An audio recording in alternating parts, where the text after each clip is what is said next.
देखो टॉपिक लिखो torque. Torque पहले लिखो, देखो टॉर्क।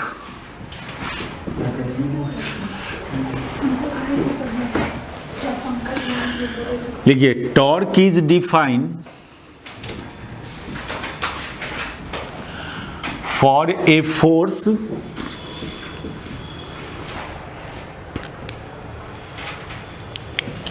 on a particle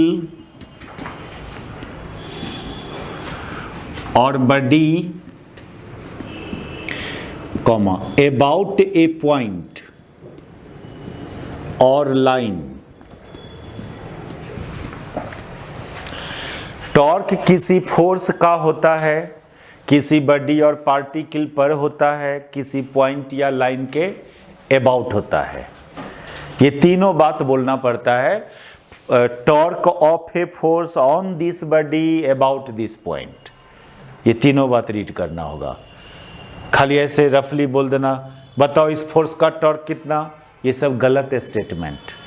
आप कहते हो ना कुदक कुदक के पढ़ना, यही सब गलती करता है वो लोग, यही सब गलती है। हम लोग तो क्लोज ऑब्जर्वेशन करते हैं ना किसी टीचर का। टॉर्क की वर्ड जब भी यूज किया तो पार्टिकल की चर्चा होना चाहिए, फोर्स का और पॉइंट का या लाइन का। किस पॉइंट के अबाउट, किस पार्टिकल पर, किस लाइन के अबाउट। अच्छा, suppose a force F acts on a particle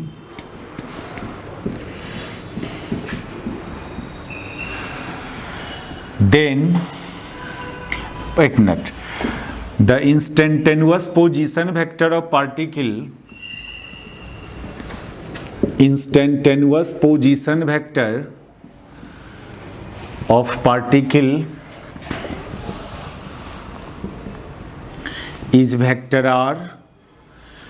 ये कोई पार्टिकल मोशन में है जिस किसी भी आर्बिट्रेरी पाथ के long at any instant of time particle, यहां पर इस पर एक फोर्स लग रहा है एफ। फोर्स कोई जरूरी नहीं पाथ पर टेंजेंशियल हो। जब एंगुलर मोमेंटम डिफाइन कर रहे थे पार्टिकल का तो वेलोसिटी लेना था ना, तो वेलोसिटी तो मजबूरी है पाथ पर किधर होना चाहिए, टेंजेंशियल। फोर्स किधर हो सकता है। और इस पार्टिकल का position vector vector r, then torque of force F, torque of force F on the particle about O is defined by vector tau equal to r cross f।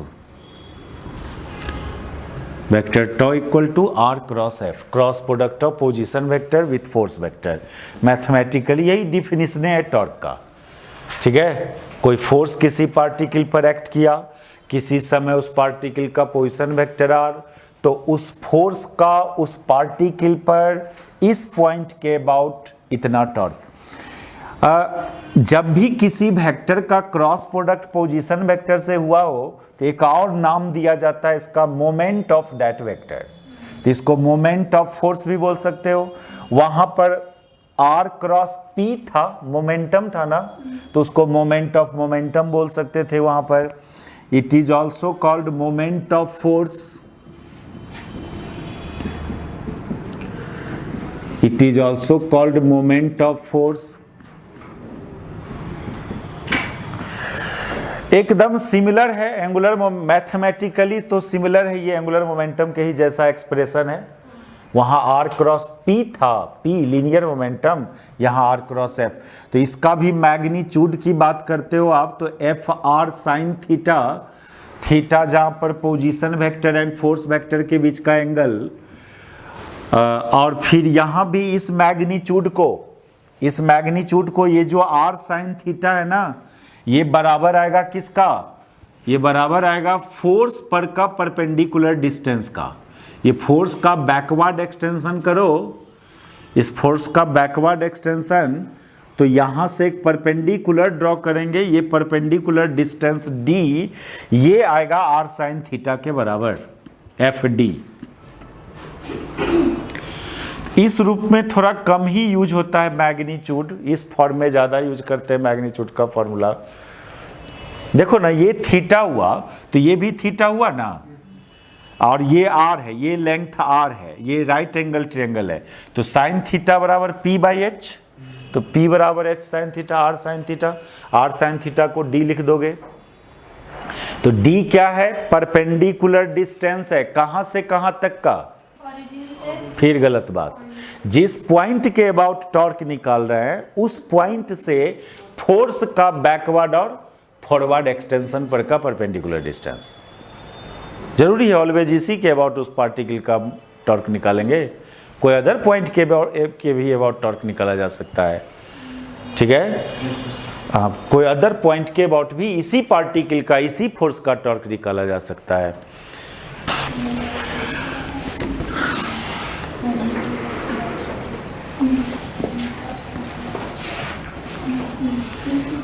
और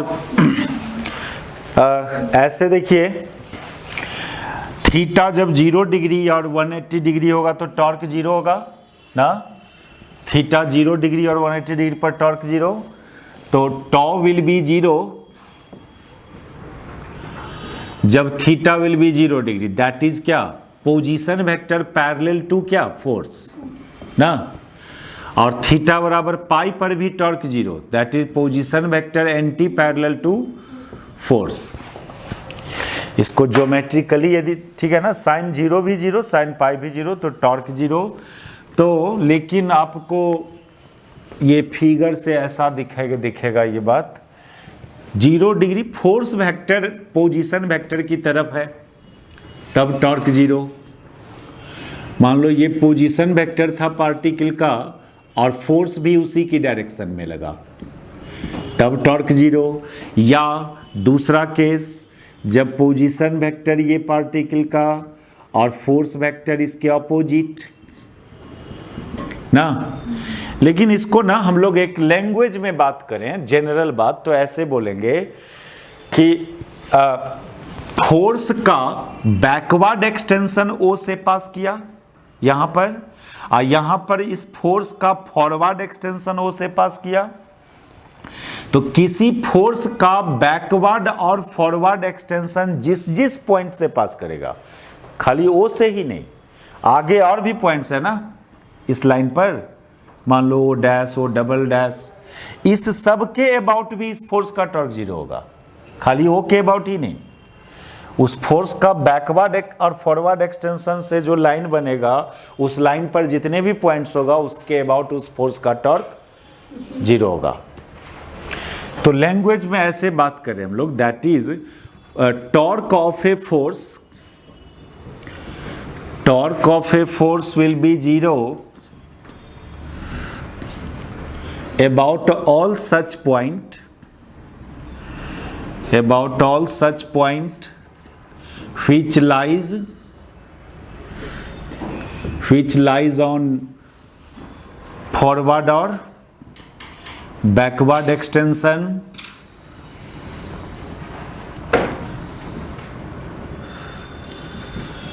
of force।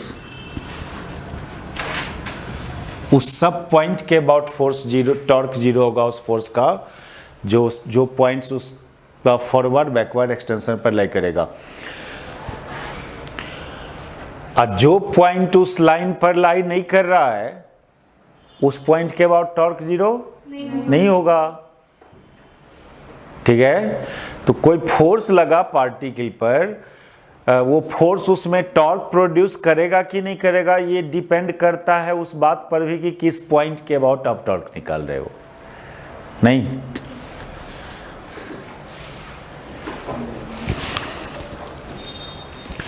अच्छा, और इसका direction torque का, तो वो तो cross product of vector r cross f के तरफ होगा। वेक्टर टॉ का डायरेक्शन की बात करोगे तो ये पैरेलल टू किसका? r क्रॉस f, इसका क्रॉस प्रोडक्ट कैसे निकालते हो? आर की तरफ पोजीशन वेक्टर की तरफ राइट हैंड का फोर फिंगर, अब फोर्स की तरफ कर्लिंग करना, तो आर उधर था फोर्स इधर था, तो आर क्रॉस एफ ऐसे ना, तो थंब गया अंदर, यानी टॉर्क का डायरेक्शन अंदर की तरफ हुआ। लेकिन इनटू और आउट के टर्म्स में ये सब का डायरेक्शन जनरली नहीं देते हैं हम लोग, क्लॉकवाइज और एंटी क्लॉकवाइज के टर्म्स में डायरेक्शन बताना, ठीक है। तो अभी जो फिगर था हम लोग का, वो फिगर इस फिगर के लिए ये पोजीशन वेक्टर था, फोर्स वेक्टर था इस तरह से, तो आर का डायरेक्शन ये आर क्रॉस एफ ऐसे आ रहा है ना, तो इस फिगर के लिए vector toe is in clockwise sense, is in clockwise sense के टर्म्स में बात करेंगे, ठीक है। आप इनटू और आउट के टर्म्स में भी बात कर सकते हो, लेकिन टॉर्क के केस में खास करके और एंगुलर मोमेंटम में इनटू और आउट वाला डायरेक्शन नहीं बता के क्या बोलेंगे, क्लॉकवाइज और एंटी क्लॉकवाइज की बात करेंगे।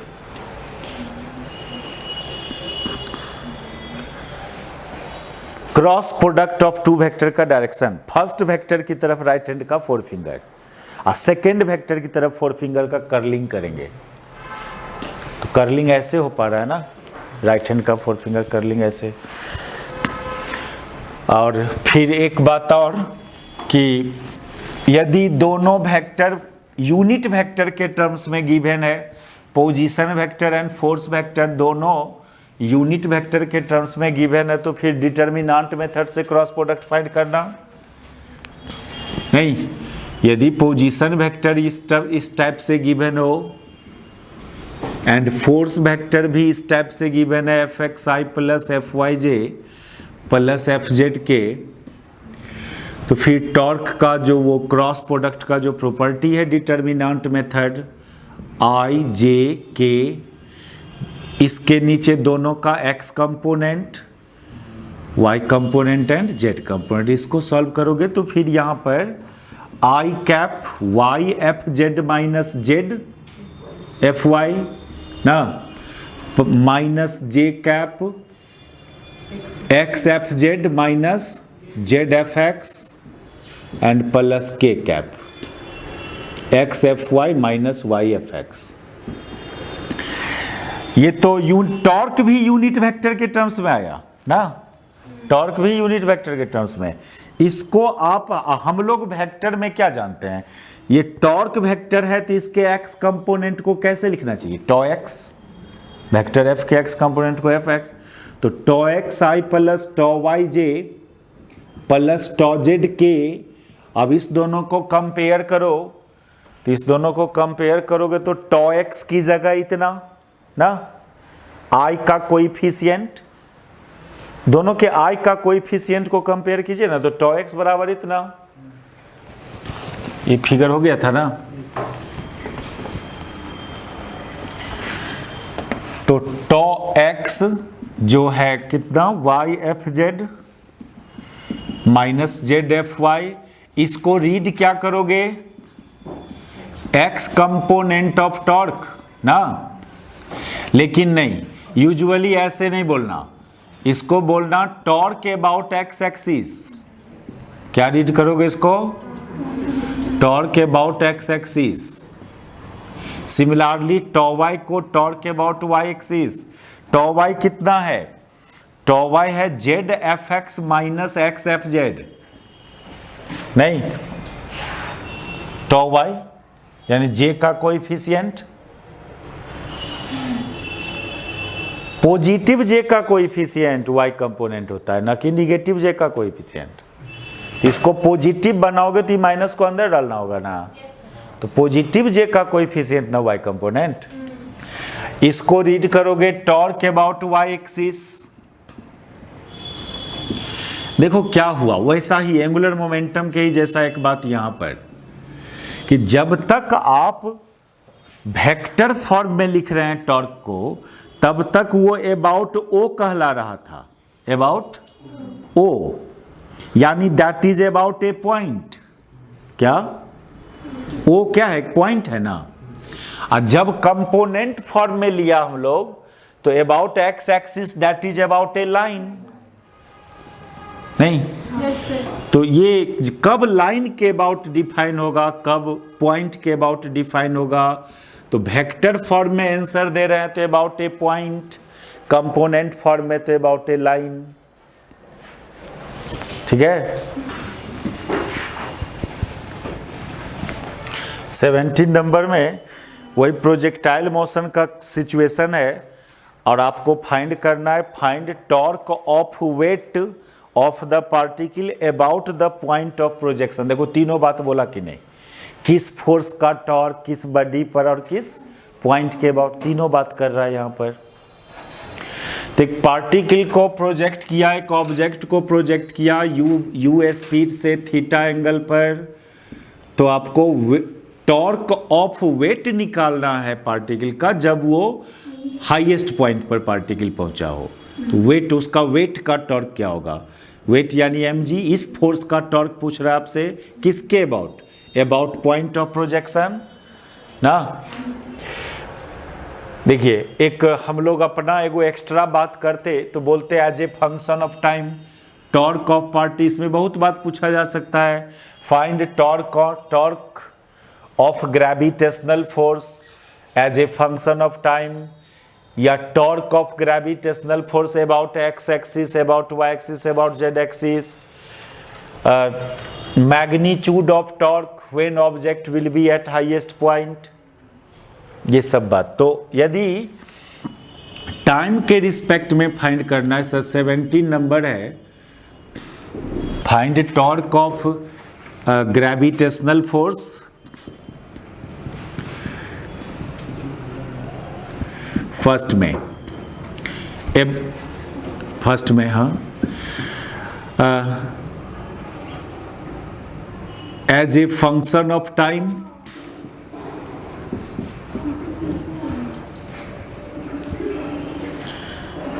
About point of projection.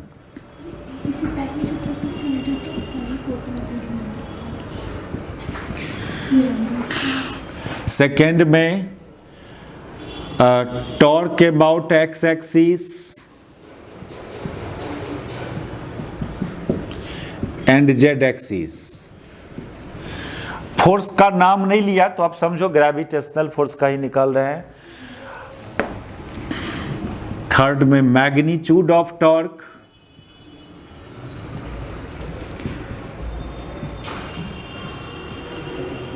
When object will be at highest point.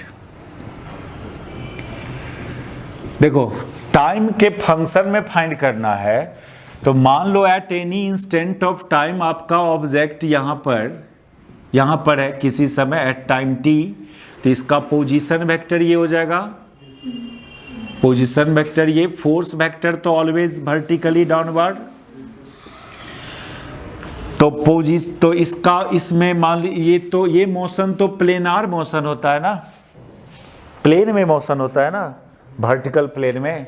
इस वर्टिकल प्लेन को एक्स वाई प्लेन मान लो, तो इसमें x as a function of time तो जानते हो u cos theta t, y as a function of time u sin theta t minus half g t square. X y plane में motion हो रहा है तो z 0, अच्छा, और fx की जगह 0, fy भी fy माइनस mg, सॉरी ये वर्टिकल प्लेन को एक्स वाई प्लेन तो ठीक है, mg का डायरेक्शन निगेटिव y एक्सिस की तरफ, तो y कंपोनेंट ऑफ फोर्स है कितना? माइनस mg, पॉजिटिव y ऊपर है ना, इसलिए इस फोर्स को माइनस mg, एंड fz कितना? 0। जब ये सब पता है तो फिर टॉर्क का जो वो डिटर्मिनेंट मेथड बोला था उसको यूज कर दोगे।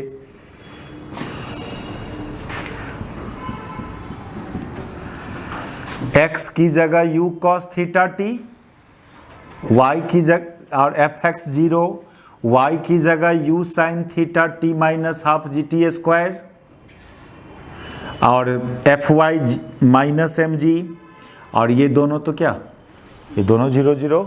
हमेशा सर ये x और y और z वही सेम नहीं होगा क्या? प्रोजेक्टाइल मोशन में कौन चीज सेम होगा x y z? X y और जेड। अगर एक्स वाई प्लेन में है तो जेड 0, हाँ फिर एक्स और वाई तो मतलब दोनों सेम ही होगा। कोई भी प्रोजेक्टाइल मोशन में अगर एक्स वाई प्लेन में प्रोजेक्टाइल हो रहा है तो सेम तो एक्स इतना रहेगा वाई इतना, मतलब क्या कहती है, क्या सेम रहेगा? पूछ रही कि z हमेशा 0 ही रहेगा और x और y। हाँ हाँ हाँ, अरे फॉर्मूला डिराइव किए थे ना। हाँ वही। ये तो काइनेमेटिक्स में प्रोजेक्टाइल मोशन में डिराइव किए हो ना। अब मान लो इस प्लेन को हम एक्स वाई नहीं मानते, एक्स जेड प्लेन मानते, तो वाई हमेशा 0 होता और ये जेड वाला इतना हो जाता। ये तो चेंज करते रहो, देखो ना पार्टिकल मूव करेगा तो only x coordinate and y coordinate ना चेंज करेगा।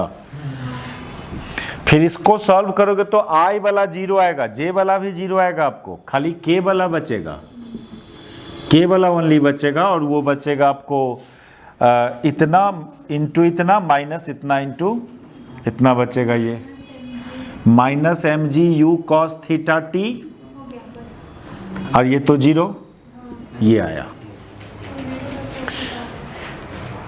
क्या 0? जो 0 लगता है उसी को करना है। हाँ हाँ दोनों 0 है तब, अब एगो 0। अब सुनो, ये तो निकला फर्स्ट का आंसर, mg का torque about point of projection, यहां अबाउट पॉइंट क्योंकि वेक्टर फॉर्म में दे रहे हैं आंसर, ठीक है, as a function of time.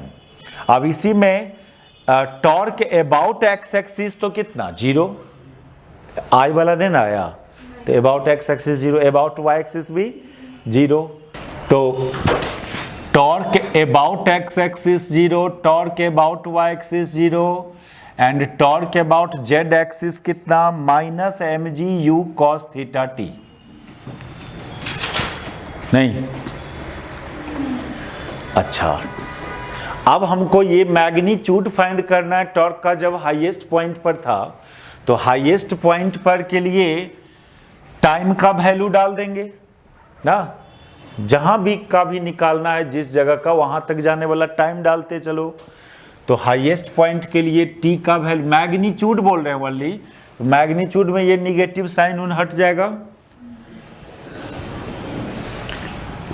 तो ये simply m ji you cos theta और हाईएस्ट पॉइंट तक जाने वाला टाइम, टाइम ऑफ एसेंट होता है, और टाइम ऑफ एसेंट का फॉर्मूला कितना यू साइन थीटा बाई जी। तो ये हुआ torque, magnitude of torque eight highest point. ये समझे ना, टी का ये वैल्यू क्यों डाला, ये time of accent, highest point तक जाने वाला टाइम का formula, magnitude of torque eight highest point. एक रेंज का भी आधा करके निकाल सकते हैं, वो भी एक सेकेंड मेथड है।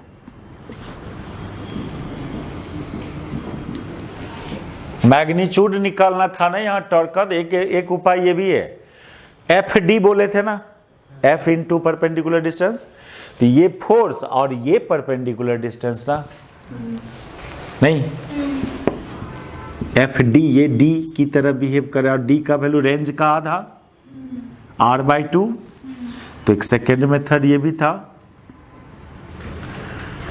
खाली मैग्नीट्यूड चाहिए तब। लेकिन यदि about x axis about Y axis ये सब पूछा, तब तो जब मजबूरी है कि वैसे ही बनाना होगा।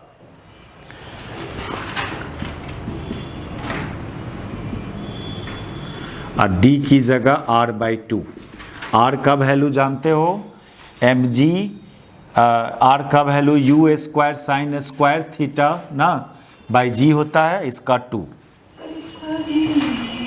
Sorry 2u square sine 2 theta, sine 2 theta by g. ये भी उतने ही आएगा, देखो ना सॉल्व करके इसको, ये u स्क्वायर हुआ ना, एक जी यहाँ भी कैंसिल कर सकते थे, यहाँ भी एक जी कैंसिल होता, तो उतने ही तो आ रहा है, ये एम यू स्क्वायर, लेकिन sine theta into cos theta, क्या साइन थीटा इंटू कॉस, उसको 2 से ऊपर नीचे मल्टीप्लाइड। 18 नंबर है, एक सिंपल पेंडुलम है, उसको थीटा एंगल वर्टिकल से थीटा एंगल पर ले जा रहे हो, तो उस समय mg का क्या टॉर्क होगा ग्रेविटेशनल फोर्स का, टेंशन फोर्स का क्या टॉर्क होगा, टोटल टॉर्क क्या होगा। A simple pendulum of length L is pulled aside to make an angle theta with vertical. Find magnitude of torque of weight W of the bob about the point of suspension when is the torque 0। अच्छा, तो 18 number है, ये simple pendulum था, इसको हम लोग theta angle पर ले गया इस बॉब को, इसका मास गिवन है, तो ये तो सर्कुलर मोशन करके गया होगा, इसका लेंथ L गिवन है। तो पहले पूछा है mg वेट का टॉर्क क्या होगा, तो वेट तो ऑलवेज वर्टिकली डाउनवर्ड, किसके about point of suspension, about point of, ये ढूंढना किस पॉइंट के अबाउट बोल रहा है टॉर्क, बहुत जरूरी है वो। खाली मैग्नीट्यूड पूछा तो मैग्नीट्यूड में तो फोर्स इनटू परपेंडिकुलर डिस्टेंस ना,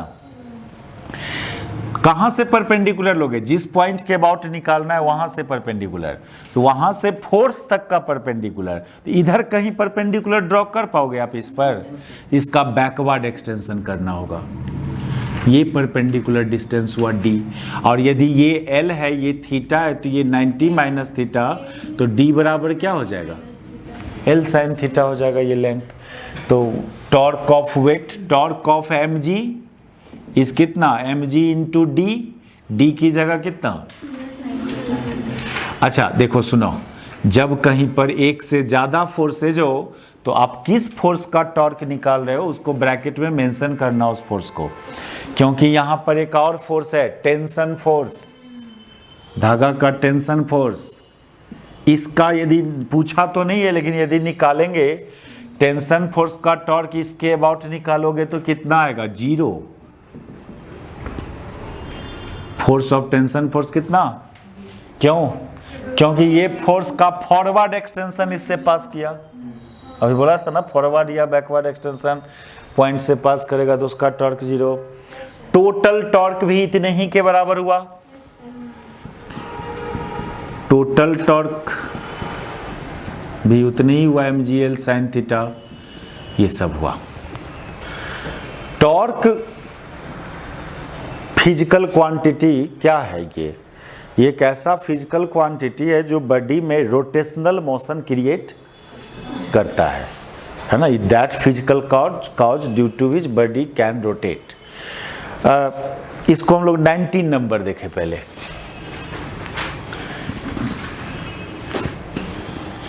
इसमें एक रिंच है जो नट में लगाया हुआ है, एक नट है, इसमें एक रिंच लगाए हुए हो है ना,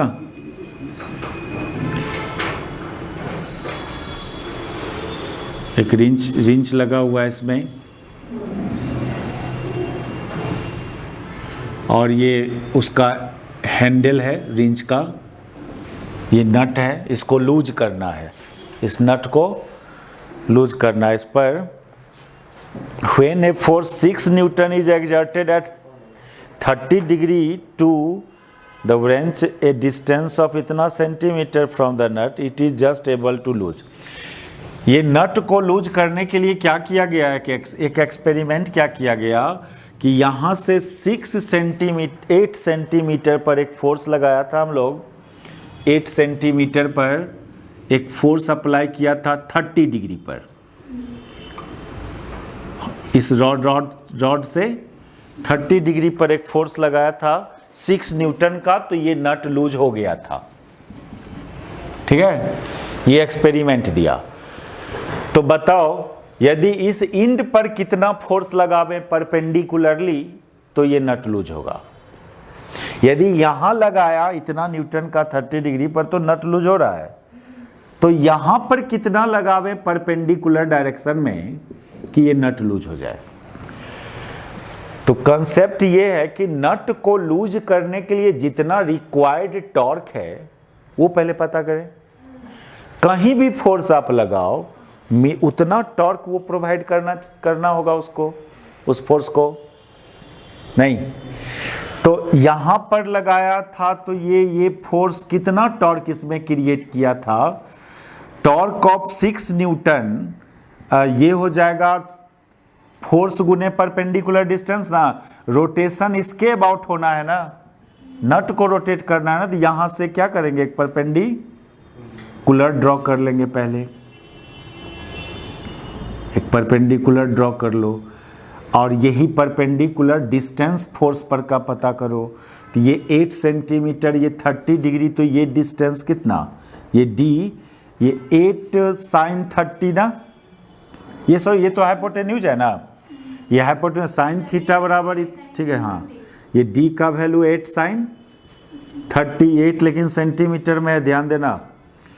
तो ये 6 न्यूटन का टॉर्क कितना हुआ, 6 इंटू 8/100 साइन कितना 30 डिग्री, ये सेंटीमीटर में था। ये समझ में आया आपको, ये हुआ 6 न्यू, मतलब इतना टॉर्क लगेगा इस नट पर तब ये नट लूज होगा। तो ये फोर्स को भी इतना टॉर्क प्रोवाइड कर देना चाहिए, and this torque must be equal to torque of किसका, F, तब ना लूज होगा। F का टॉर्क कितना, F इंटू ये पूरा लेंथ 16 नहीं 16/100, तो F ये निकालिए लिए हैं, तो F को इससे इक्वेट किया, that is F into 16 equal to 6 into 8 into sine 30, 100 cut जाएगा, F का वैल्यू आ जाएगा। ठीक है, यस सर। उतारो। क्वेश्चन नंबर क्या था सर? 19। समझे क्या हुआ, यहां पर फोर्स लगाया इतना न्यूटन का 30 डिग्री पर, तब हमारा नट लूज हो रहा है। तो बताओ वहां पर कितना फोर्स लगावे 90 डिग्री पर जिससे ये लूज हो जाए। तो नट को लूज होने के लिए जितना रिक्वायरमेंट है टॉर्क का, उतना कहीं भी फोर्स लगाइए उतना टॉर्क प्रोवाइड करना चाहिए उसको ना, वही किया हम लोग।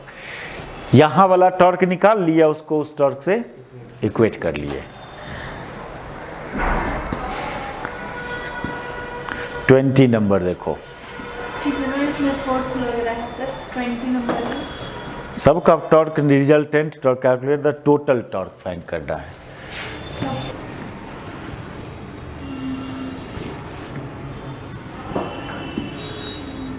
यहाँ पर एक पॉइंट है, इस पॉइंट पर जो फोर्सेस सब लग रहा है 10 न्यूटन का, वो पॉइंट यहाँ से 10 बताते चलिए, तो ये डिस्टेंस कितना 10 सेंटीमीटर, 4 सेंटीमीटर, और ये फोर्स का मैग्नीट्यूड 10 न्यूटन।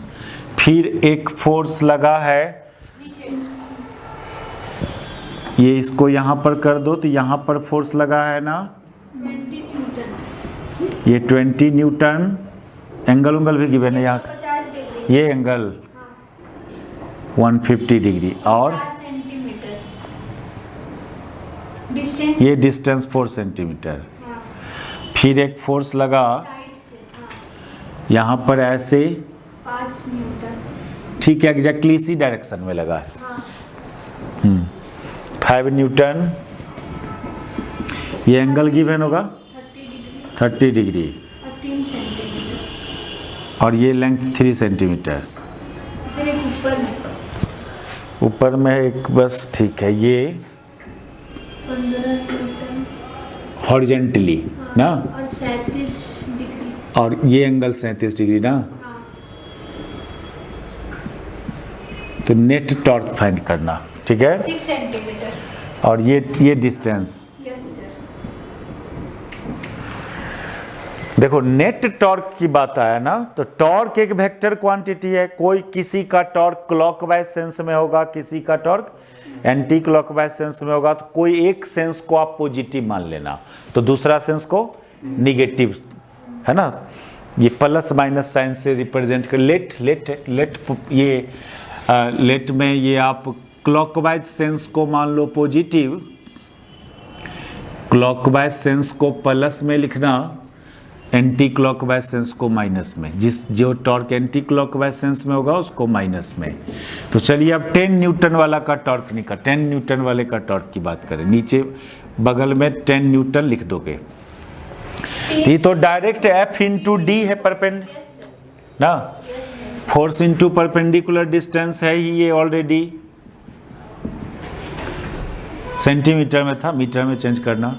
इसका सेंस क्या, इस फोर्स का टॉर्क का सेंस क्या, सेंस निकालने के लिए पोजीशन वेक्टर यहां से इस फोर्स का पॉइंट ऑफ एप्लीकेशन तक लेना।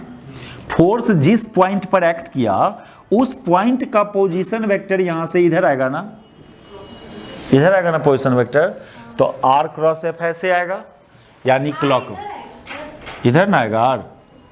अरे यहाँ इसके अबाउट ना निकालना है टॉर्क का, अब फोर्स यहां लगा तो फोर्स का पॉइंट ऑफ एप्लीकेशन इधर ना,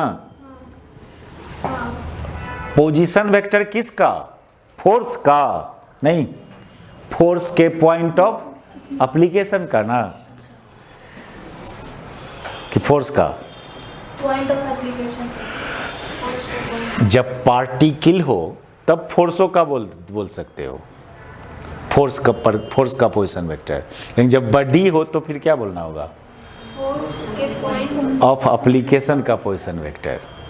देखिए सुनिए, कोई फोर्स लगा किसी बॉडी पर, इससे भी ज्यादा जरूरी बात है कहां लगा, ठीक है, क्योंकि टाइप्स ऑफ मोशन जो डिसाइड होता है फोर्स कहां लगा उसी बात से। फोर्स कहां लग रहा है बॉडी के किस पॉइंट पर, यानी पॉइंट ऑफ एप्लीकेशन बहुत बड़ा रोल है वहां। मान लो एक रॉड है, फोर्स मिड पॉइंट पर कोई लगाएगा फोर्स, बताओ, तो ये ओनली ट्रांसलेशनल मोशन क्रिएट करेगा। लेकिन इतने ही फोर्स यहां लगा दिया जाए तो बॉडी में रोटेशनल मोशन क्रिएट होगा। तो क्या हुआ, amount of force, direction of force सब कुछ वही है, खाली क्या चेंज किया, पॉइंट ऑफ एप्लीकेशन चेंज किया, उससे मोशन का टाइप में चेंजिंग आया कि नहीं आया। तो ये बहुत नेसेसरी चीज़ है, फोर्स लगा उससे भी ज़्यादा नेसेसरी बात है वो बॉडी के किस पॉइंट पर लगा। अच्छा, तो इसका ठीक है ना, ये पोजीशन वेक्टर इस फोर्स का पॉइंट ऑफ एप्लीकेशन का पोजीशन वेक्टर, ये तो आर क्रॉस एफ ऐसे आएगा ना, यानी ऐसे आना, क्लॉकवाइज आना, बगल में ऐसे करते चलो। फिर आप ये 20 न्यूटन वाले का टॉर्क की बात करोगे तो 20 न्यूटन वाला का टॉर्क का मैग्नीट्यूड, सुनिए, ये पॉइंट ऑफ एप्लीकेशन है फोर्स का, और यहां से परपेंडिकुलर लेना है, तो इधर तो नहीं ना कहीं परपेंडिकुलर होगा, तो इसका फॉरवर्ड एक्सटेंशन करना होगा, इस फोर्स का फॉरवर्ड एक्सटेंशन, और तब एक परपेंडिकुलर ड्रॉ करना होगा आपको। ये वो परपेंडिकुलर डिस्टेंस इस फोर्स के लिए, नहीं समझ में आया बात, नहीं, इस पॉइंट से इस फोर्स तक का ये डिस्टेंस परपेंडिकुलर है ना था, ये तो 150 है ना, तो इसको आगे बढ़ाना पड़ेगा तब ना परपेंडिकुलर आ पाएगा। तो ये डिस्टेंस लेना होगा ना इसके लिए हमको, क्या, अब ये डिस्टेंस क्या होगा, तो ये 4 सेंटीमीटर पता है, ये 150 है, तो ये 30 डिग्री होगा, और जब ये 30 डिग्री और ये 4 सेंटीमीटर, तो ये तो हाइपोटेन्यूज की तरह बिहेव कर रहा है ना, तो साइन 30 बराबर इतना बाई इतना, इसलिए इतना बराबर इतना साइन 30, यानी ये हो जाएगा 20 इंटू 4 साइन 30, लेकिन ये 4 सेंटीमीटर में है तो 100 से डिवाइड करो, या 10 to the power 4 into 10 power minus 2। और इसका टॉर्क किस सेंस में, तो देखो इसके लिए पोजीशन वेक्टर ये ना, अब फोर्स वेक्टर उधर ना, तो आर क्रॉस एफ इधर जा रहा है ना इसके लिए, तो इसके लिए ये हो जाएगा, ठीक है, इसके लिए ये हो जाएगा। अच्छा, फिर इस फोर्स का टॉर्क तो 0, क्योंकि डायरेक्ट फोर्स ये 5 न्यूटन का फॉरवर्ड एक्सटेंशन इससे पास कर गया, नहीं, तो टॉर्क ऑफ 5 न्यूटन कितना, 0।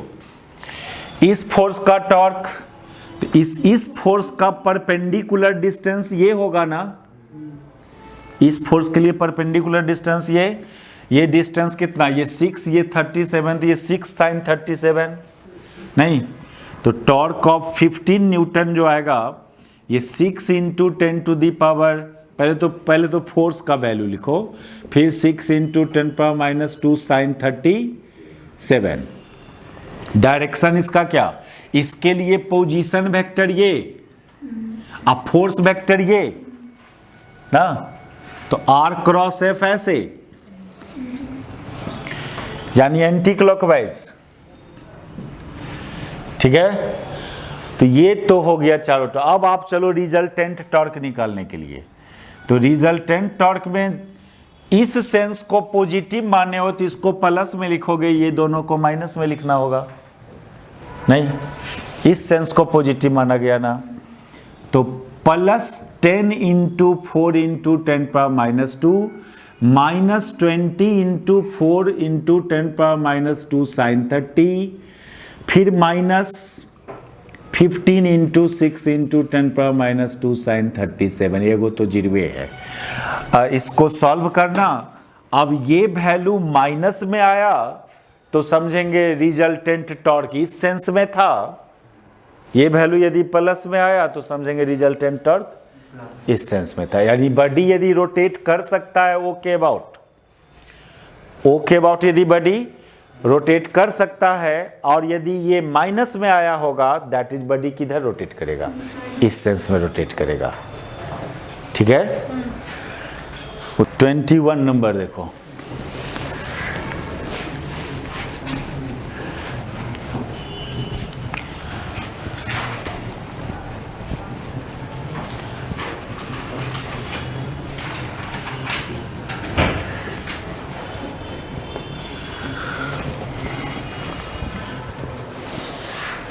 एक क्यूबिकल ब्लॉक m मास का, edge length a, slides down a rough incline plane of inclination theta with uniform speed, find torque of normal force acting on the block. एक cubical block है जो inclined plane पर slide कर रहा है, उसका as length a, cube है तो उसका सब एज लेंथ सेम होगा, और वो यूनिफॉर्म स्पीड से स्लाइड कर रहा है इस इंक्लाइंड रफ प्लेन बोल रहा है ना। Yes, हाँ ठीक है, कांस्टेंट स्पीड से, यानी एक्सेलरेशन इसका 0। तो नॉर्मल फोर्स का टॉर्क पूछा जा रहा है आपसे, किसके about the centre of cube, centre of block. किस फोर्स का टॉर्क किस पॉइंट के अबाउट, ये जरूर ढूंढना, about it centre, normal force का। अब सुनो, हम लोग अभी तक, ये जब सरफेस रफ है ध्यान देना,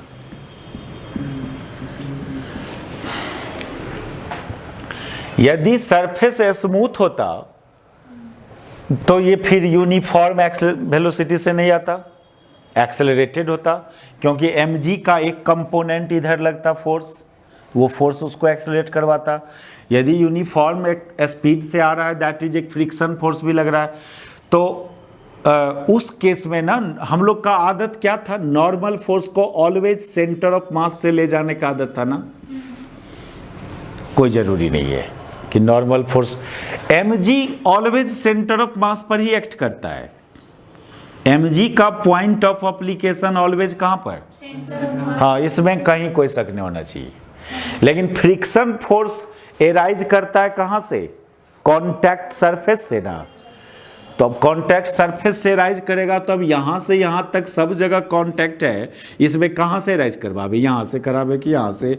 एक बात तो क्लियर कि इससे आगे नहीं होगा एन, इससे पीछे नहीं होगा, इसी दोनों बीच में कहीं ना कहीं से एन एराइज करेगा, ठीक है।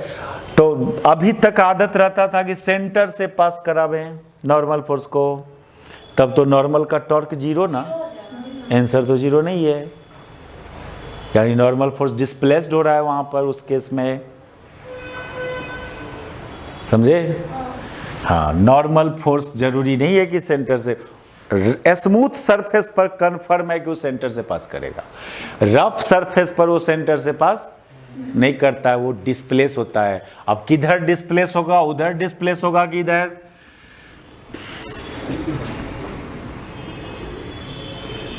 किधर डिस्प्लेस्ड होगा।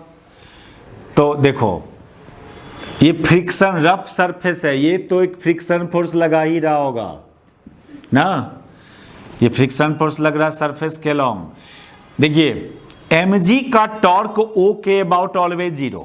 क्या torque of mg about O always कितना 0, क्योंकि उससे पास कर रहा है। लेकिन फ्रिक्शन का टॉर्क एक्ट कर रहा है O के about. Torque of friction force about O ये कितना Fr इंटू A/2, ये ना परपेंडिकुलर डिस्टेंस A/2 ना, एज लेंथ ए दिया है तो इतना। किस सेंस में, सेंस क्या है फ्रिक्शन फोर्स के टॉर्क का, तो पोजीशन वेक्टर का डायरेक्शन ये ना R क्रॉस F ये ना जाएगा, तो इस सेंस में फ्रिक्शन का एक टॉर्क है। फ्रिक्शन फोर्स का वैल्यू नहीं जानते हो, वो निकल जाएगा। कैसे निकलेगा, चूंकि यूनिफॉर्म स्पीड से आ रहा है तो mg का एक कंपोनेंट इधर mg साइन वो बैलेंस कर देगा किसको, फ्रिक्शन फोर्स को। ट्रांसलेशनल मोशन कंसीडर करेंगे तो ये फ्रिक्शन का मैग्नीट्यूड यहाँ रख दोगे mg sine theta into A/2। तो फ्रिक्शन का तो टॉर्क एग्जिस्ट कर रहा है O के अबाउट, mg का टॉर्क है नहीं। और जब टॉर्क लगा इस सेंस में फ्रिक्शन का, तो बॉडी को तो रोटेट करना चाहिए था, लेकिन बॉडी रोटेट नहीं कर रहा है। निश्चित रूप से कोई ना कोई और टॉर्क है जो इस फ्रिक्शन के टॉर्क को बैलेंस कर रहा होगा ऑपोजिट सेंस में।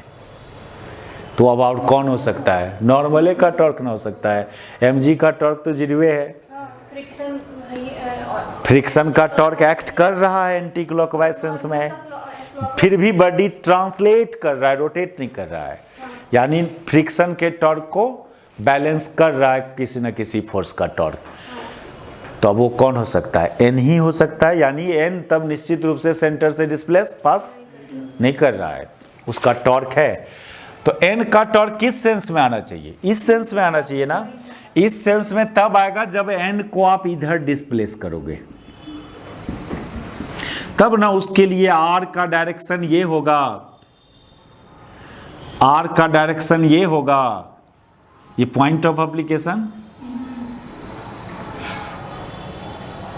इसका r का डायरेक्शन ये तो r क्रॉस F ऐसे आएगा ना, F इधर है, n ठीक है। तो नॉर्मल फोर्स को इधर डिस्प्लेस होना होगा, उधर ले जाओगे नॉर्मल फोर्स को तो r उधर चल जाएगा, तो r क्रॉस F ऐसे आ जाएगा, तो और फेवर कर देगा रोटेशनल मोशन को। और ये परपेंडिकुलर डिस्टेंस चाहिए ना, काहे कोई डिस्टेंस की जरूरत नहीं है। टॉर्क ऑफ नॉर्मल फोर्स निकालने बोला है ना, ये तो नहीं पूछा है कि नॉर्मल फोर्स कितना डिस्प्लेस्ड होगा, वो भी डाल सकता है इस क्वेश्चन में कि नॉर्मल फोर्स कितना सेंटर से कितना डिस्प्लेस्ड हुआ है वो भी फाइंड कीजिए। अभी तो एक को बात पूछा है खाली नॉर्मल का टॉर्क निकालिए।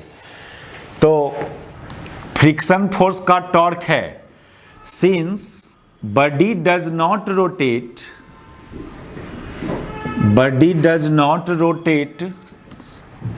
इसलिए नेट टॉर्क विल बी 0 ना। तो नेट टॉर्क में एक फ्रिक्शन नॉर्मल का टॉर्क कितना n इंटू एक्स मान लिया, n ये परपेंडिकुलर डिस्टेंस x मान लिया, तो नॉर्मल का टॉर्क n इंटू एक्स, और वो बराबर होना चाहिए किसके टॉर्क का, ऐसे लिख दो ना, पहले torque of n must be equal to torque of क्या, फ्रिक्शन, एंड डायरेक्शन ऑपोजिट। तो फ्रिक्शन का टॉर्क कितना है, mg A/2 इंटू, यही आंसर हो गया। फ्रिक्शने वाला टॉर्क ना n का टॉर्क के बराबर होगा मैग्नीट्यूड में। फिर कैसे निकलेगा, ये दूरी चाहिए ना, और वो दूरी वो पूछ दे तो ये कितना डिस्प्लेस्ड हुआ, हाँ कितना डिस्प्लेस्ड हुआ। तो अभी देखे हो कि torque of normal must be equal to torque of friction, जो mg A/2 साइन थीटा। लेकिन यदि इंडिविजुअली देखें तो नॉर्मल का टॉर्क n इंटू एक्स, कितना n की जगह कितना mg cos थीटा n की जगह इंटू एक्स बराबर इतना, इसलिए x बराबर कितना mg कैंसिल A/2 10 थीटा, इतना अमाउंट से नॉर्मल फोर्स डिस्प्लेस्ड होगा सेंटर से। ठीक है, तो ये हम लोग एगो एक्स्ट्रा काम कर दिया इस क्वेश्चन से हटके कि नॉर्मल फोर्स सेंटर से कितना डिस्प्लेस्ड होगा। मान लिया x अमाउंट से डिस्प्लेस्ड हुआ नॉर्मल फोर्स, तो उसका टॉर्क n इंटू एक्स, जिसको जो फ्रिक्शन के टॉर्क के बराबर है मैग्नीट्यूड में, क्योंकि रोटेट कर नहीं रहा है बॉडी। क्या हुआ उस टर्म को इधर देखिए क्या सब हुआ, यहाँ बॉडी ट्रांसलेट कर रहा है, रोटेट नहीं कर रहा है। ठीक है, तो कोई बॉडी यदि रोटेट नहीं कर रहा है तो इसका दो काज होगा, एक तो किसी भी फोर्सेज का टॉर्क एक्ट ही नहीं कर रहा होगा ना, या कर रहा होगा तो जितना इस सेंस में कर रहा होगा उतने ही इस सेंस में कर रहा होगा। तो अब चलो ढूंढते हैं हम लोग। mg तो ऑलवेज सेंटर से पास करता है बॉडी का, तो उसका टॉर्क तो O के अबाउट 0 होता ही होगा। फ्रिक्शन फोर्स का टॉर्क क्या 0 है? नहीं ना, कुछ है ना। फ्रिक्शन फोर्स का परपेंडिकुलर डिस्टेंस लिया ना a/2, तो जब फ्रिक्शन फोर्स टॉर्क लगा रहा है इस सेंस में, फिर भी मेरा बॉडी रोटेट, तो निश्चित रूप से एगो टॉर्क है और एक्स्ट्रा टॉर्क जो उसके अपोजिट होगा। अब वो किसका हो सकता है?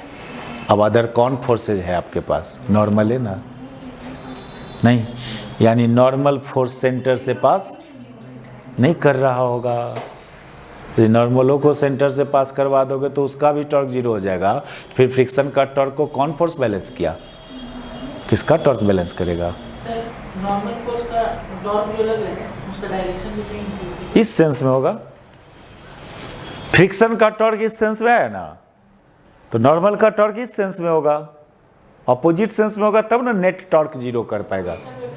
हाँ, position vector point of normal का पॉइंट ऑफ एप्लीकेशन ये है, तो जिसके अबाउट टॉर्क निकाल रहे हो वहां से पॉइंट।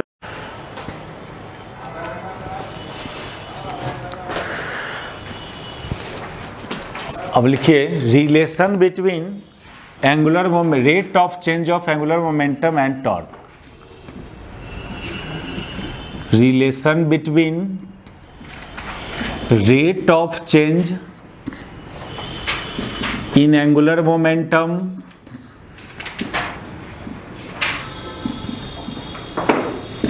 and torque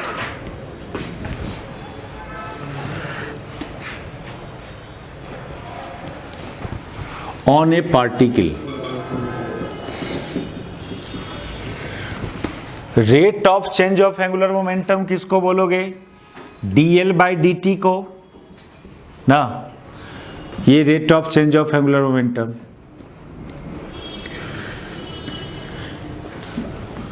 और टॉर्क के साथ इसका क्या रिलेशन है?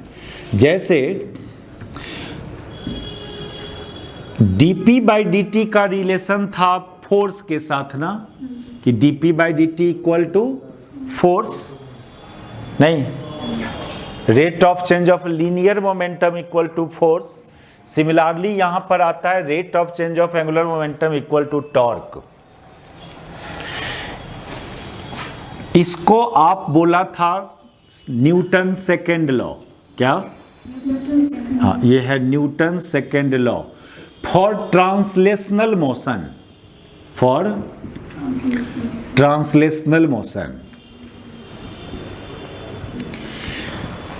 तो dl/dt का रिलेशन टॉर्क के साथ, चूंकि L डिफाइन था r क्रॉस mv से, इसको डिफ्रेंशिएट करो dl/dt टाइम के रिस्पेक्ट में, तो u इंटू भी पर इसको डिफ्रेंशिएट करोगे, u को रखा तो इसका डिफ्रेंशिएशन किया, प्लस क्या करें अब? बोलो कैसे? mv को रख के r का करें, यही ना रूल्स है डिफ्रेंशिएशन का। कुछ गलत भी किए हैं इसमें हम,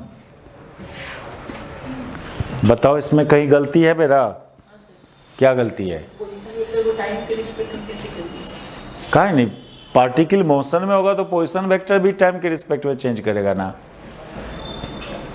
गलती यहाँ क्या है? गलती तो है, खोजिए क्या गलती है इसमें। अरे क्रॉस प्रोडक्ट के ऑर्डर में गलती की है। जो वेक्टर जिस साइड है क्रॉस प्रोडक्ट के उसी साइड में रखोगे। भी वेक्टर आगे है पोजीशन वेक्टर पे, यहाँ क्या किया आप, भी को पहले कर दिया, पोजीशन वेक्टर को आगे कर दिया। जो ऑर्डर है वही ऑर्डर न रखोगे, पहले dr/dt करोगे तब क्रॉस एम भी, dr/dt क्रॉस एम भी। ठीक है, डिफ्रेंसिएशन का रूल्स तो अप्लाई हुआ कि u को रखा भी को किए, भी को छोड़ दिया u का किए, लेकिन ऑर्डर जो है क्रॉस प्रोडक्ट का वही ना रखिएगा, समझी। ये r cross m dv/dt acceleration और ये dr/dt भी। अब क्रॉस प्रोडक्ट का एक प्रॉपर्टी क्या, ये दोनों का डायरेक्शन सेम है ना, ये दोनों का डायरेक्शन, दो सेम डायरेक्शन का क्रॉस प्रोडक्ट कितना, 0 नहीं 0 डिग्री, जो डायरेक्शन इसका वही डायरेक्शन इसका, that is r cross m a, और एम ए को फोर्स लिखोगे, m इंटू ए को फोर्स लिखोगे और r क्रॉस एफ को टॉर्क लिखोगे, यानी dl/dt बराबर टॉर्क, जैसे dp/dt बराबर फोर्स। लेकिन ये कर तो लिया, इसमें अब क्या रिस्ट्रिक्शन कंडीशन है ये काम करने के लिए कि dl/dt जो टॉर्क आया ये भी न्यूटन सेकेंड लॉ ही है for rotational motion. Generally Newton second law किसी से भी पूछो तो ये खाली बोलता है, ये भी बोल सकते हो आप, लेकिन ये फॉर किसके लिए, रोटेशनल मोशन के लिए, और ये फॉर ट्रांसलेशनल मोशन के लिए। It is also Newton second law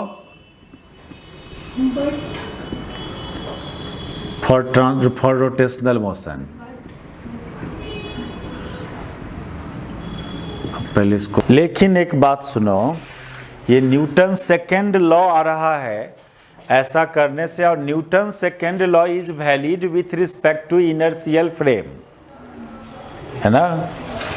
यानी इस फॉर्मूला में जो वेक्टर एल फाइंड करोगे किसी बॉडी और पार्टिकल का, वो किसके रिस्पेक्ट वाला एल होना चाहिए, इनर्शियल फ्रेम के रिस्पेक्ट वाला एल होना चाहिए, समझे, ये जरूरी बात।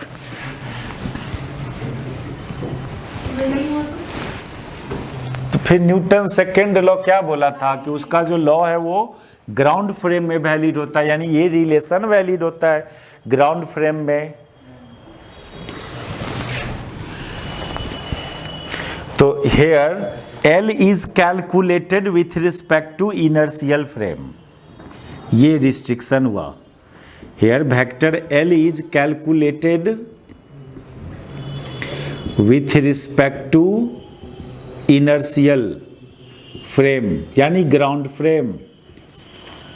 इसमें भी ये peak is calculated with respect to inertial frame.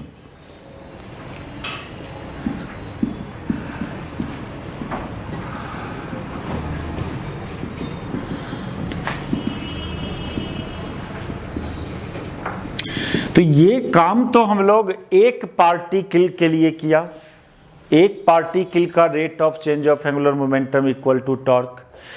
इसको बोलते हैं हम लोग dynamics of rotational dynamics of a particle. क्या, rotational dynamics of a particle. ये translational dynamics of a particle, इसको रीड करना।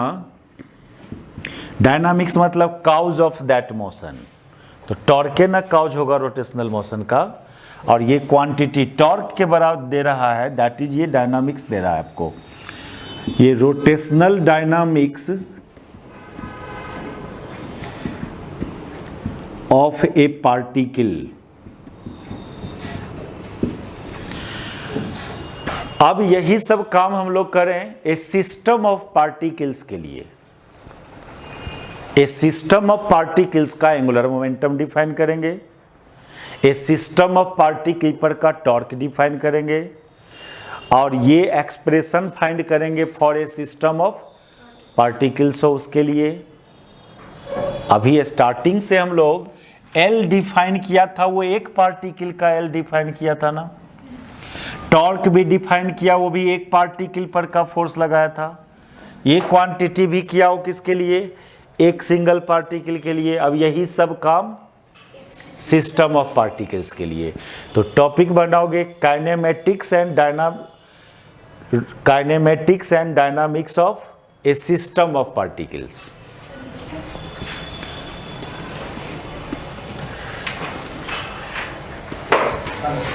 तो हम ये काइनेमेटिक्स वर्ड यूज नहीं करते, हम डायरेक्ट बोलते हैं आपको angular momentum of system of particles. Angular momentum of system of particles.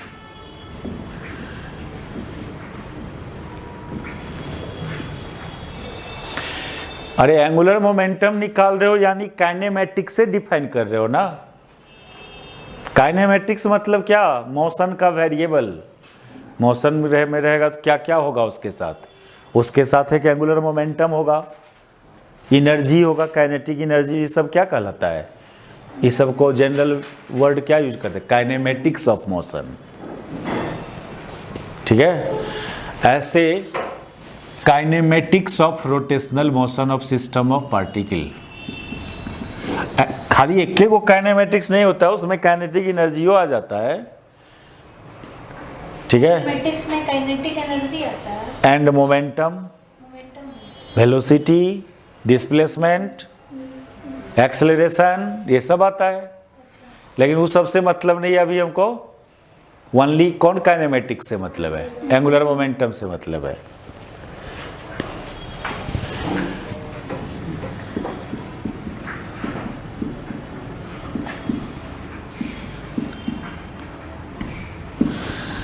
तो ये तो सिंपल थ्योरम है इसका कि सिस्टम के अंदर जितने भी पार्टिकल्स है, सिस्टम के अंदर जितने भी पार्टिकल्स है सबका एंगुलर मोमेंटम का वेक्टर सम कर देना, वो सिस्टम का एंगुलर मोमेंटम कहलाएगा। तो angular momentum of system is equal to vector sum of angular momentum of individual particle of system.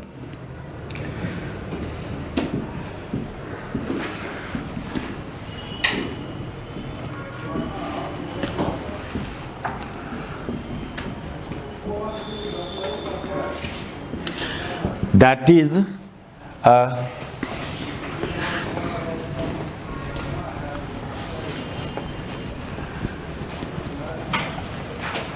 एक सिस्टम है, पार्टिकल्स का सिस्टम है। सपोज करो ये बहुत सारे पार्टिकल्स है, इसमें सबका अपना अपना पोजीशन वेक्टर गिवन है। मान लो R1, R2, Rn, बहुत सारे पार्टिकल है सिस्टम में, सबका अपना अपना पोजीशन वेक्टर, सबका अपना अपना मास। ये सिस्टम ऑफ पार्टिकल्स है। सब में कुछ ना कुछ वेलोसिटीज होगा, v1, v2, ठीक है, vn, v3, सबका अपना अपना कुछ मास होगा, m1, m2, इन जनरल सब कुछ। ठीक है, तो एक सिस्टम ऑफ पार्टिकल्स है having masses m1, m2, m3 situated at position vector r1, r2, r3 having velocity vector v1, v2, v3. Then angular momentum of system of particle is equal to vector sum of angular momentum of individual particle. That is r1 cross m1 v1 plus r2 cross m2 v2 and so on. समझ रहे हैं ना इसको? नहीं, R cross M भी था ना formula angular momentum का। तो सब पार्टिकल का अपना अपना एंगुलर मोमेंटम को ऐड कर रहे हैं वेक्टोरियली। ठीक है, इसको शॉर्टली लिखना होगा तो क्या लिखेंगे? Sigma RI cross MI VI। ये सिस्टम का एंगुलर मोमेंटम, यानी सभी पार्टिकल का एंगुलर मोमेंटम का वेक्टर सम। ठीक है, सबका एंगुलर मोमेंट सब, और सब इंडिविजुअल पार्टिकल का एंगुलर मोमेंटम के लिए क्या क्या चाहिए? उसका पोजीशन वेक्टर, उसका वेलोसिटी वेक्टर, मास। जैसे लीनियर मोमेंटम भी जब सिस्टम का लीनियर मोमेंटम निकाल रहे थे तो बोले थे उसके हर पार्टिकल का लीनियर मोमेंटम को ऐड कर देना। P system equal to P1 plus P2 plus P3। ये तो सिस्टम जब एक से ज्यादा पार्टिकल हो तो उस सिस्टम का क्या एंगुलर मोमेंटम होगा वो फाइंड किया। अब हम लोग सिस्टम का rate of change of angular momentum find करना चाहते हैं। ठीक है, इस सिस्टम का rate of change of angular momentum यानी dynamics of rotational motion of system of particles. उधर हम लोग dl/dt बराबर टॉर्क को एक पार्टिकल लेके किए थे ना। अब यदि एक से ज्यादा पार्टिकल हो तो उस रिजल्ट में क्या चेंजिंग आता है।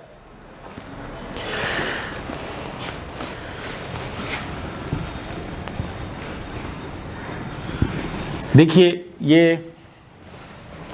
यही सब बात हमको आगे रिजिड बॉडी का करना है। किसका? रिजिड बॉडी का।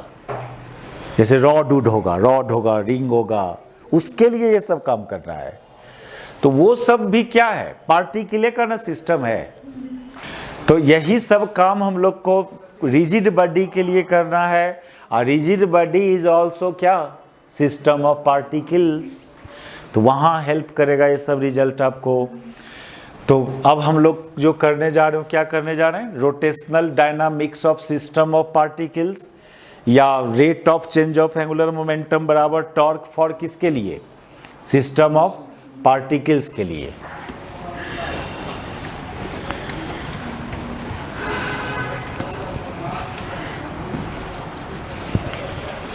तो ये टॉपिक लिखना होगा हम लोग को, रोटेशनल डायनामिक्स ऑफ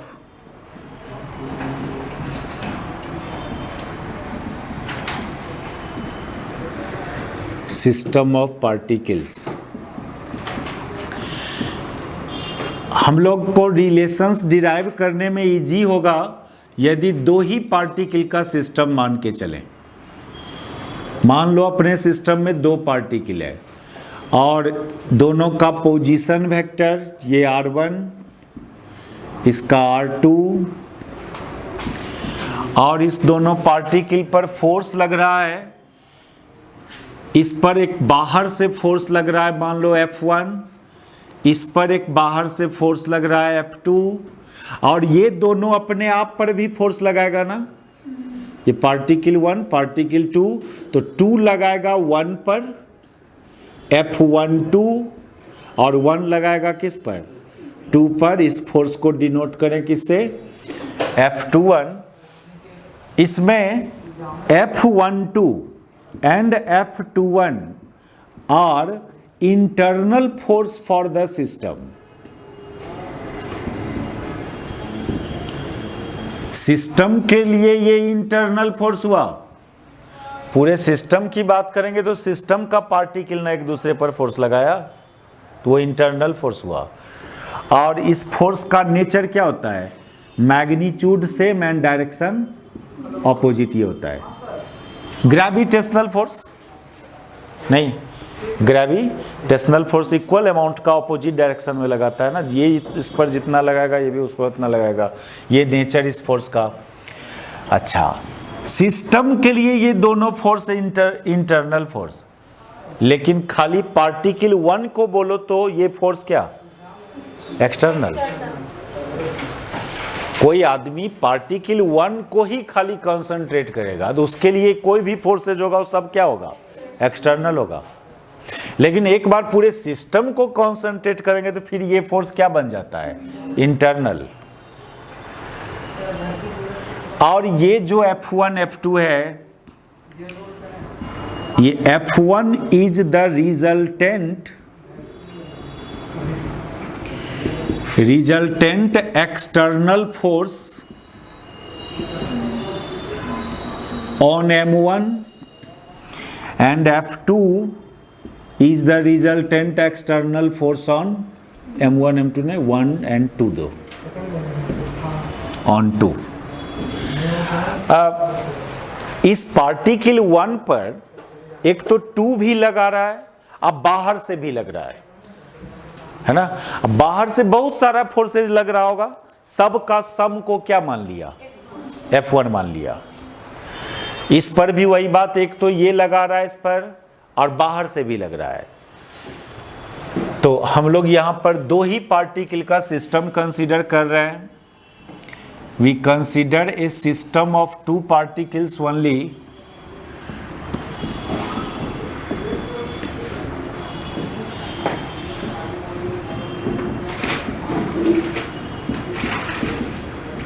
बनाओ फिगर उगर सब, रुक जाओ इसको भरने दो पहले।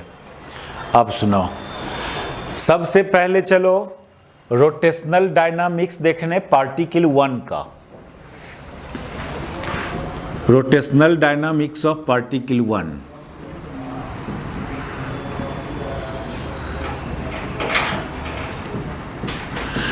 तो 1 का rate of change of angular momentum बराबर 1 पर का नेट टॉर्क, नहीं, जिस पार्टिकल का rate of change of angular उसी पार्टिकल पर का टॉर्क ना।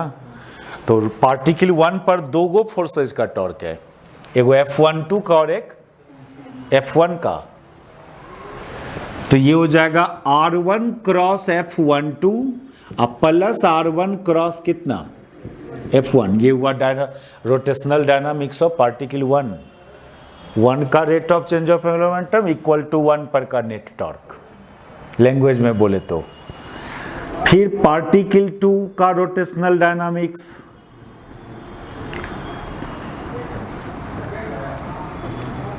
तो पार्टिकल 2 का rate of change of angular momentum equal to particle 2 पर का नेट टॉर्क। तो ये R2 cross F21 plus R2 cross F2। ये तो इंडिविजुअली दोनों पार्टिकल का अपना अपना आप रोटेशनल डायनामिक्स ऑब्जर्व किया। अब जाएंगे हम लोग पूरे सिस्टम का rate of change of angular momentum की बात कर रहे हैं। तो अब हम लोग now consider rotational dynamics of whole system. तो देखो, तो क्या करोगे, सिस्टम का rate of change of angular momentum की बात करोगे ना, नहीं, यहां एंगुलर मोमेंटम भी किसका लेंगे, सिस्टम का। और अभी अभी आपने देखा था कि सिस्टम का जो एंगुलर मोमेंटम होता है वो सब पार्टिकल के एंगुलर मोमेंटम का वेक्टर सम होता है, नहीं, दैट इज ये dl1/dt plus dl2/dt and so on. और dl1/dt अभी अभी निकाला था, वो आया था R1 cross F12 plus R1 cross F1 plus ये आया था R2 cross F21 plus R2 cross F2, नहीं, लेकिन एक बात, ये F21 equal to minus F12, तो F21 की जगह माइनस F12 डाल दो। R1 cross F12 plus R1 cross F1 और यहां पर प्लस R2 क्रॉस क्या, माइनस F12, F21 की जगह माइनस F12, नहीं, अब प्लस फिर ये R2 क्रॉस F2। इसमें और इसमें F12 कॉमन है, तो ये हो जाएगा R1 minus R2 cross F12 अब plus R1 cross F1 plus R2 cross F2। ठीक है, अब सुनो, रुको, ये वेक्टर जो है ना R1 माइनस R2 वेक्टर, ये इसको, इस फिगर को थोड़ा अलग से देखें। ये पार्टिकल 1, ये पार्टिकल 2, यहाँ पर ओरिजिन, ये था अपना पोजीशन वेक्टर R1, ये था पोजीशन वेक्टर R2। तो triangle law of vector addition की बात करते हो आप, तो R1 माइनस R2 वेक्टर कौन होगा, ये होगा, इतना प्लस इतना बराबर इतना, तो इतना बराबर इतना माइनस इतना, यानी ये वेक्टर होगा वो, ये वेक्टर है आपका R1 माइनस R2। देखिए ना, ट्रायंगल लॉ अप्लाई करके देखो ना, इतना प्लस इतना बराबर ये, तो इतना बराबर कितना, इतना माइनस इतना, ये हुआ। और ये R1 माइनस R2 वेक्टर देखिए, F12 तो इस दिशा में है, तो ये तो ऑपोजिट हुआ ना ये दोनों वेक्टर, यानी क्लियरली यहां R1 minus R2 vector is opposite to किसका, इसलिए इस दोनों का क्रॉस प्रोडक्ट 0। दो ऑपोजिट वेक्टर या दो सेम डायरेक्शन वाला वेक्टर का क्रॉस प्रोडक्ट 0 होता है ना, तो ये टर्म आपका 0 हो रहा है, ये टर्म 0। तो क्या हुआ लास्टली, ये कि DL सिस्टम का rate of change of angular momentum ये simply R1 cross F1 plus R2 cross F2 के बराबर आ रहा है। और ये फोर्स एक्सटर्नल फोर्स है, ये भी फोर्स एक्सटर्नल है, तो इसको लैंग्वेज में बात करें तो रिजल्टेंट एक्सटर्नल टॉर्क, क्या, resultant external torque. Internal forces का टॉर्क यहां कैंसिल हो रहा है, नहीं, उतारो इसको।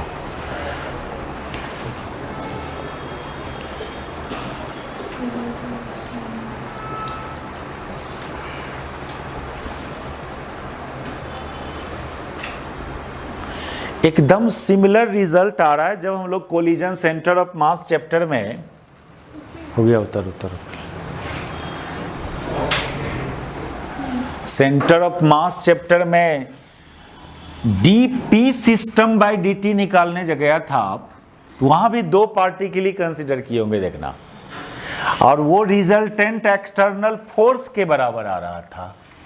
यहां पर dl system by dt resultant external torque के बराबर आ रहा है।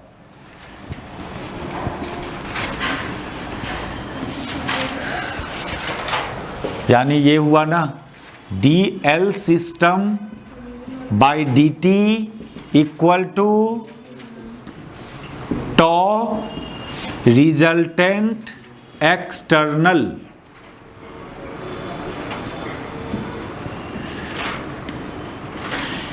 It is similar to the result dp system by dt, ये आया था f रिजल्टेंट एक्सटर्नल। तो ये ट्रांसलेशनल मोशन, कोई सिस्टम ऑफ पार्टिकल्स का ट्रांसलेशनल मोशन का डायनामिक्स, और ये किसी सिस्टम ऑफ पार्टिकल्स का रोटेशनल मोशन का डायनामिक्स, एकदम सिमिलर है रिजल्ट।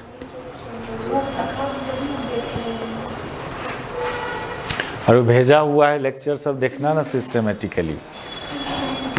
नहीं, ये सब नहीं, दूसरा क्वेश्चन। तो इसको रहने दो, फिर इसके बाद हम लोग नेक्स्ट क्लास में बात करते हैं